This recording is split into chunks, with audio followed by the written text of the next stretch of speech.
نبی صلی اللہ علیہ وسلم نے ارشاد فرمایا، ایک قبر کے قریب سے گزرے، 2 قبریں تھیں، آپ نے فرمایا کہ ان دونوں کو عذاب قبر ہو رہا ہے، وما يعذبان من کبیر، فرمایا ایسا گناہ نہیں ہے جس کو لوگ بڑا سمجھتے ہوں، ایسا گناہ جو بہت چھوٹا سمجھا جاتا ہے اور اس گناہ کی وجہ سے ان کو عذاب قبر ہو رہا ہے۔ دیکھو کبھی صغیرہ گناہ کی بیس پر اللہ آگ کا عذاب نہیں دیتے، تو حدیث میں جو آتا ہے نا بڑے گناہ کی بیس پہ نہیں، چھوٹے گناہ، یعنی بڑے گناہ کی وجہ سے نہیں ہو رہا، تو مطلب یہ ہے کہ ایسا بڑا جس کو لوگ بڑا سمجھتے ہوں، لوگ اس کو ہلکا سمجھتے ہیں، تبھی آگے حدیث میں آیا خبردار یہ بہت بڑے 2 گناہ ہیں۔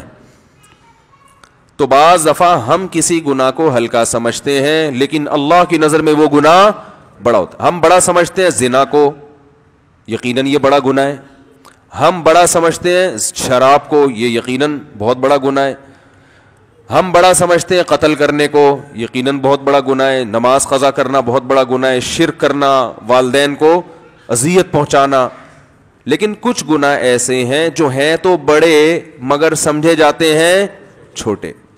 تو اس لیے آپ نے فرمایا کہ ان دونوں کو ایسے 2 بڑے گناہوں کی وجہ سے عذاب ہو رہا ہے جن کو یہ چھوٹا سمجھا کرتے تھے۔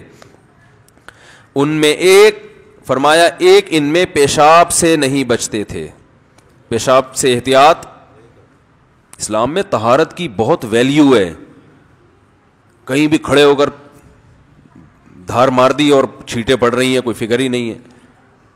تو خیر میں جلدی سے اب اصل موضوع کی طرف آتا ہوں۔ رسول اللہ صلی اللہ علیہ وسلم نے ارشاد فرمایا کہ ان کو جو ایک شخص کو عذاب کیوں ہو رہا ہے؟ پیشاب سے بے احتیاطی کی وجہ سے۔ تو اس لیے کہ اسلام طہارت میں بہت حریص ہے، اندر کی صفائی بھی اور باہر کی صفائی بھی۔ لیکن ایک بات خوب یاد رکھیں کہ اب طہارت کے معاملے میں کہیں وہمی نہ ہو جائیں، واش روم میں اتنا تھوڑا سا خیال کریں چھینٹے میٹے نہ پڑیں، اب اتنا زیادہ نہیں کہ واش روم سے باہر ہی نہیں نکل رہے کہ کوئی چھینٹ نہ پڑ گئی ہو، یہ پھر پاگل ہو جاتے ہیں لوگ، اس کی اجازت نہیں ہے۔ حضرت زین العابدین کا نام سنا ہوگا آپ نے، بہت بڑے بزرگ گزرے ہیں،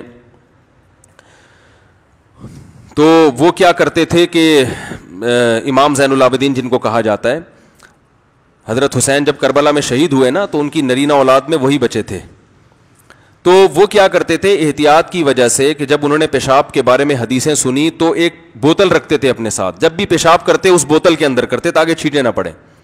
پھر لوگوں نے ان کو منع کیا، پھر انہوں نے خود یہ عمل چھوڑ دیا۔ انہوں نے فرمایا کہ جو مجھ سے بہتر تھے محمد صلی اللہ علیہ وسلم، انہوں نے جب اتنی زیادہ احتیاط نہیں کی ہے، وہ بھی نارمل کہیں بھی آپ صلی اللہ علیہ وسلم جب پیشاب فرمایا کرتے تھے نرم جگہ تلاش کرتے تھے، بس اتنی احتیاط کیا ہے کافی ہے۔ تو واش روم میں اب ایسا نہ ہو کہ وہمی بن جائیں، احتیاط کریں، ایسے ہی جو بالکل کھڑے ہوئے دھارے مار رہے ہیں اور چھینٹیں ادھر سے ادھر، ان لوگوں کو روکا گیا اس عمل سے۔ بہت باریک باریک کبھی چھینٹیں پڑ بھی جائیں تو علماء کہتے ہیں وہ معاف ہیں، کیونکہ اس سے بچنا ممکن نہیں ہے۔ تو ایک تو وہ عذاب، اچھا اس سے ایک اور مسئلہ معلوم ہوا، چلیں وہ پھر مسئلوں سے مسئلے نکلتے رہیں گے تو وہ پھر موضوع ہی رہ جائے گا۔ دوسرا نبی نے فرمایا یہ چغلی کیا کرتے تھے، ادھر کی ادھر ادھر کی ادھر، اس پر عذاب قبر ہو رہا تھا۔ اس سے پتہ چلتا ہے کہ یہ چغلیاں لگانے والے لوگ یہ صغیرہ گناہ کے مرتکب نہیں۔ ہمارے ہاں زانی کو تو برا سمجھا جاتا ہے، شرابی کو تو برا سمجھا جاتا ہے، چغل خور کو تو کچھ سمجھا ہی نہیں جاتا، حالانکہ یہ چغل خور ایسی لڑائیاں لڑواتا ہے نا، ایسی لڑائیاں لڑواتا ہے، ایسے آپس میں محبتوں کو نفرت سے تبدیل کرتا ہے۔ یہ امپلائی کو اپنے باس سے لڑوا دے گا، کلاس فیلوز کو آپس میں لڑوا دے گا، بھائی کو بھائی سے لڑوا دے گا، شوہر بیوی کو، بیوی کو شوہر سے لڑوا دے گا، ساس کو بہو سے، اور داماد، اور یہ سب پھڈے کہاں سے ہو رہے ہیں؟ لگائی بجھائی والے ہیں نا۔ اور بہت معذرت کے ساتھ وہ خواتین جو میرا بیان نہیں سن رہی ان کے بارے میں، اس کام میں خواتین مردوں سے تھوڑا کچھ جرائم ایسے ہوتے ہیں اس میں مرد عورتوں سے آگے ہوتے ہیں بھائی، زنا میں اور یہ جو بے حیائی کے کام ہے نا، یہ مردوں میں عورتوں کی نسبت زیادہ ہیں، بد اخلاقی والا عنصر بھی۔ لیکن چغلیوں میں، تبھی کسی نے ایک سوال پوچھا نا کہ کون سا ادارہ ایسا ہے جہاں خواتین جاب نہیں کر سکتی؟ اس نے کہا فائر بریگیڈیئر۔ کیوں بھائی؟ وجہ اس کی یہ کہ بھائی ان کا کام آگ لگانا ہے، آگ بجھانا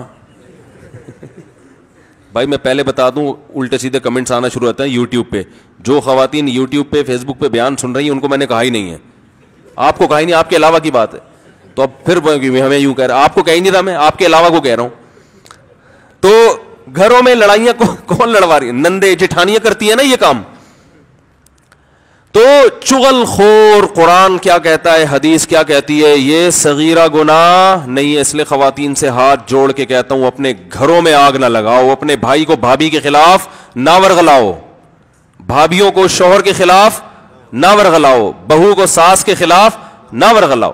جہاں کوئی برائی دیکھی سمجھتی ہے اس برائی کو مٹانا چونکہ ہماری ذمہ داری ہے, اور بہو میں یہ برائی پائی گئی ہے تو اس برائی کو مٹانے کا ایک ہی طریقہ ہے, پولیس کو بتائیں گے تو فائدہ نہیں ہوگا, ساس کو بتائیں گے تو فوراً انکوائری ہوگی.